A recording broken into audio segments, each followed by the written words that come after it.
ये आज क्या बना रही हो? मटर पनीर है। अच्छा, देखो कैसे बनाया। ये मटर पनीर है। হ্যাঁ পনিরের মধ্যে উষ্ণ গরম জল দিয়ে ভিজিয়ে রেখেছি। अच्छा, কড়াইতে তেল দিয়ে ये मटर জিরে, जी। হ্যাঁ কড়াইতে তেল দিয়ে জিরে ফোড়ন দিয়ে মটরগুলো ছেড়ে দিয়েছি। জিরে ধনের গুঁড়ো, লঙ্কার গুঁড়ো, হলুদ, बढ़िया वाह। নুন, টমেটো, আদা পেস্ট সব কিছু बहुत দিয়ে कलर अच्छा आई है। নাড়াচাড়া করে টক দই দিয়েছি। দিয়ে তারপরে আবার কিছুক্ষণ নাড়াচাড়া করে কাসুরি মেথি আর চিনি দিয়ে দিলাম। তার মধ্যে যে পনিরগুলো ভিজিয়ে রেখেছিলাম জলে, উষ্ণ গরম জলে, সেগুলোকেও দিয়ে দিয়েছি।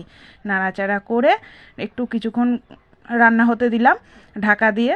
তারপরে যে হয়ে গেল, গরম মশলা আর ঘি দিয়ে নামিয়ে নিলাম।